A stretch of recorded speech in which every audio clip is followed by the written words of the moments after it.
मित्रमैत्रिणींनो नमस्कार, मी मुक्ता कदम। पहिले तुम्ही हा व्हिडिओ एकदा पाहून घ्या। मागून आलेले आपले दादा थोडे दिवस नसते आले तरी चाललं असतं। तर हा व्हिडिओ होता शिवसेनेच्या 58व्या वर्धापन दिवशीचा कार्यक्रम। या कार्यक्रमामध्ये रामदास कदमांनी दोन गोष्टी आपल्या भाषणामधून साध्य केलेल्या आहे। पहिली गोष्ट म्हणजे शिवसेना ही अजित पवारांना क पदार्थ समजते, काहीही समजत नाही, किंवा त्यांच्या अंतर्गत गटामध्ये ते अजित पवारांचा भरपूर इन्सल्ट करत असतील असंच या भाषणामधून कळतं। आणि दुसरी गोष्ट जी कळलेली आहे मला ती म्हणजे की इथून पुढे आम्ही भाजपचं काहीही ऐकणार नाही आहे, भाजपचा सर्वे ऐकणार नाही आहे, भाजपचे जे नेते जे दादागिरी करतात, जे अहंकारी आहेत त्यांनाही आम्ही ऐकणार नाही आहे, असं सगळं रामदास कदम या भाषणामध्ये म्हणलेले आहेत। ते आपण डिटेल्समध्ये पाहूया। तर रामदास कदम बोलता बोलता असं म्हणाले की जे मागून आलेले अजित पवार आहेत त्यांचेही धन्यवाद, नसते आले तरी चाललं असतं, जरा ते लवकरच आलेत असं ते म्हणले। तर त्यांचा ह्या वाक्याचं रोग किंवा त्यांचा जो टोन होता, या टोन मधनं डायरेक्ट आपल्याला हेच कळते की हे फारच इन्सल्टिंग बोलतात, टोचून बोलतात। ते कुठेतरी त्यांच्या अंतर्गत चार लोक बसलेले असताना शिवसेनेचे ते अशाच प्रकारचं नक्कीच बोलत असतील की अजित पवारांनी लोकसभेमध्ये काही कामगिरी केलेली नाही आहे, उगीच आले ते, त्यांच्यामुळे आपल्याला मंत्रीपद मिळाली नाही, आपल्या जागा कमी झाल्या। पहिले कसं शिवसेना, शिंदे गट आणि भाजप अशा दोघांची सत्ता होती काही दिवस, आणि काही दिवसातच अजित पवार गट सुद्धा या सत्ताधारी लोकांच्या सोबत गेल्यामुळे आपण पाहिलं त्या दिवशीचा शपथ सोहळा कसा होता। त्यानंतर शिंदे यांच्या तोंडावर आलेला घाम आपण पाहिलेला आहे, या लोकांमधली खदखद आपण पाहिलेली आहे, आणि ती तेव्हा नक्कीच असणार आहे। आणि तेव्हापासून ते आतापर्यंत या सगळ्यांच्या मनामध्ये ती खदखद होती। शिवाय आता अजित पवारांनी एक जागा फक्त लोकसभेची निवडून आल्यामुळेही आता त्यांना असं वाटलं की म्हणजे आता यांच्याकडे काही पॉवर नाही आहे, यांच्याकडे काही शक्ती नाही आहे, आणि त्यांनी काही कामगिरी पण चांगली केलेली नाही आहे, म्हणून आता वाटेल ते, तोंडाला येईल ते बोलायचं यांनी ठरवलेलं आहे असंच दिसतं। रामदास कदम यांचं हे वक्तव्य हेच सांगतंय। शिवाय रामदास कदम यांनी पुढे एका वाहिनीला जेव्हा मुलाखत दिली, त्या मुलाखतीमध्ये त्यांनी असं म्हणलेलं आहे की आम्ही दोघं भाऊ भाऊ, म्हणजे कोण, भाजप आणि शिवसेना, आपण दोघं मिळून खाऊ, म्हणजे आपण दोघं मिळून खाऊ, वाटून खाऊ। एवढ्या जागा त्यांना असतील तेवढ्याच जागा त्यांनी आम्हाला द्याव्या, म्हणजे विधानसभेचं जे काही जागा वाटप आहे ते अर्ध भाजप आणि अर्ध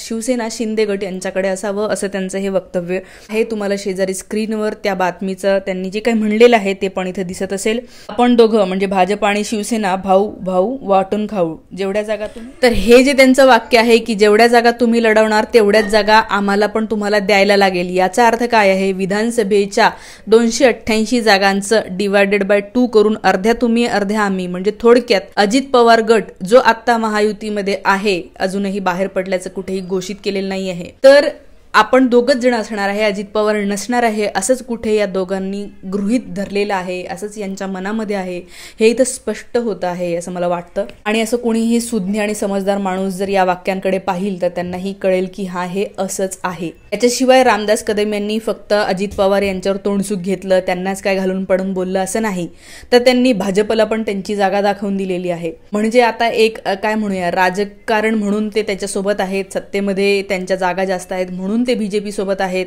पण कुठेतरी महाराष्ट्राच्या विधानसभेचा विचार करताना त्यांनी आता स्पष्टच सांगितलेलं आहे की काय, भाजपचा हा जो काही सर्वे असतो ना, की ते भाजपवाले म्हणतात की आमच्या सर्वेने सांगितलं की इथे ही जागा निवडून येईल, इथे ही व्यक्ती निवडून येणार नाही।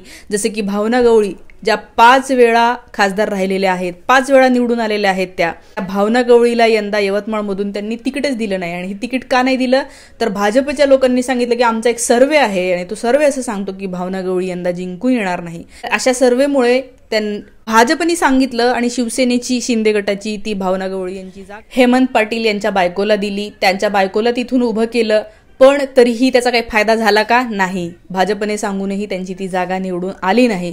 तर कुठेतरी शिवसेनेच्या लोकांना हेच वाटतंय की अहो आम्ही ठरवणार ना, की शिवसेनेनी समजा यवतमाळची जागा लढवायची होती तर आम्ही ठरवणार ना की यवतमाळमधून आम्ही कोणाला उभं करणार, म्हणजे शिवसेनेने सुद्धा कुठले उमेदवार उभे करावे, कुठले उभे करू नये हे सुद्धा भाजपच ठरवत होतं, असं रामदास कदम यांनी या भाषणामध्ये सांगितलेलं। आणि त्यांचं असं म्हणणं आहे की आता इथून पुढे आम्ही हे ऐकणार नाही। शिवसेनेचा उमेदवार एकनाथ शिंदेंनी जाहीर केला की भाजपची मंडळी उठली, आमची जागा, आमची जागा, आमची जागा हवे। हे काय भानगड काय साहेब? हे थांबवा शिंदे साहेब, नाही तर मला घेऊन जा, मला घेऊन जा, मला घेऊन जा। भाजपने अजून एक केलं ते म्हणजे हिंगोलीची जागा, हिंगोलीची सुद्धा शिवसेनेकडेच जागा होती. हेमंत पाटील हे खासदार होते, विद्यमान खासदार होते. तिथेही भाजपचा कोणता तरी सर्वे त्यांनी मध्ये घातला आणि त्या सर्वेने असं सांगितलं की हेमंत पाटील जिंकून येणार नाही आहे, असंही ते आलेच नसते. आणि त्यामुळे हेमंत पाटलाच्या ऐवजी त्यांना तिकीट नाकारलं आणि त्यांच्या ऐवजी बाबूराव कदम यांना ते तिकीट दिलं गेलं. पण भाजपचा हा सर्वे इथं सुद्धा फेल गेलेला आहे. इथे भाजपने सांगितलं तसं बाबूराव कदम सुद्धा निवडून आलेले नाही आहेत. त्यामुळे कुठेतरी रामदास कदम असं म्हणतात की आता हा जो काही तुमचा सर्वे बिर्वे असतो की नाही ते आम्हाला सांगायचं नाही, कुठून कोण निवडून येणार हे तुम्ही आम्हाला शिकवायचं नाही, ते आम्ही ठरवू, आम्ही पाहू आणि आम्ही ठरवू की आम्हाला कोणते उमेदवार तिथे उभे करून द्यायचे आहेत ते. तर थोडक्यात रामदास कदम यांनी भाजपला सुद्धा त्यांची जागा दाखवलेली आहे. म्हणजे हे असंच असतं राजकारणामध्ये की त्यांना कळलंय की भाजपची शक्ती कमी झालेली आहे. केंद्रामधलं त्यांचं सरकार हे 3 पायाचं सरकार आहे, स्वतःच्या बळावर उभं नाही आहे आणि त्यामुळे भाजपला त्यांनी पुढे रामदास कदम असं म्हणाले की भाजपचे काही लोक खूपच हट्ट करायला लागले आणि त्यांच्या या हट्टामुळे भाजपचं तर नुकसान झालंच, पण शिंदे यांचं सुद्धा नुकसान झालं. आणि हे हट्ट करणारे नेते म्हणजे कोण असतील कमेंटमध्ये मला नक्की सांगा. तुमच्या सगळ्यांना ते नाव माहिती आहे. एकच माणूस होता महाराष्ट्रामध्ये भाजपचा जो हट्ट करत होता आणि त्या माणसाच्या या हट्टामुळे भाजपचंही नुकसान झालं आणि शिवसेनेचंही नुकसान झालं. म्हणजे थोडक्यात यांनी इनडायरेक्टली देवेंद्र फडणवीस यांच्यावरही निशाणी साधलेली आहे. त्यांना हेही सांगायचं कुठेतरी इनडायरेक्टली भाजपच्या वरिष्ठ नेत्यांनाही सांगायचं आहे की हे जे तुमचे इथले रिजनल हट्ट असणारे हट्टी नेते आहेत की नाही त्यांना पण तुम्ही जरा नीट सांभाळून घ्या आणि आता आम्ही त्यांचं ऐकणार नाही आहे.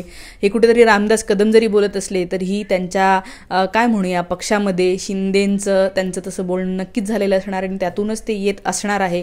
हे असंच असतं की एखादा माणूस त्यांनी पाठवून दिलेला असतो अशा गोष्टी बोलण्यासाठी आणि तो माणूस सतत तसं बोलत राहतो. रामदास कदम पुढे असं म्हणाले की आमच्या लोकसभेमध्ये 18 जागा होत्या आणि आता किती झाल्यात 7, म्हणजे अर्ध्यापेक्षाही कमी झालेल्या आहेत.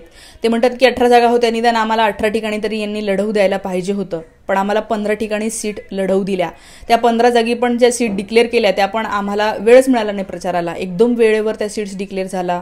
इव्हन मुख्यमंत्री शिंदे यांचा मुलगा जो श्रीकांत शिंदे आहे त्यांची सीट सुद्धा भाजपनेच ठरवली की तिथे कोण उभं राहणार आहे.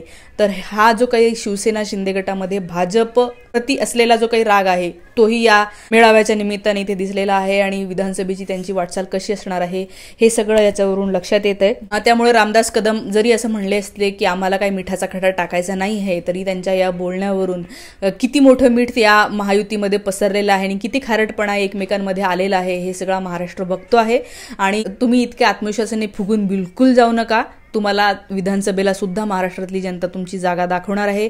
ज्या लोकांनी गद्दारी केलेली आहे, जे जे लोक शेतकरी विरोधी धोरणं असलेल्या नरेंद्र मोदी यांच्यासोबत होते, भाजपसोबत होते, जो देशविरोधी संविधान विरोधी लोकांबरोबर जे लोक होते त्यांना यंदा सुद्धा महाराष्ट्राची जनता विधानसभेमध्ये नक्कीच त्यांची जागा दाखवणार आहे. हे सगळं होतं मिठाच्या खड्यासंबंधी. तुम्हाला या सगळ्या गोष्टींसंबंधी काय वाटतं कमेंटमध्ये मला नक्की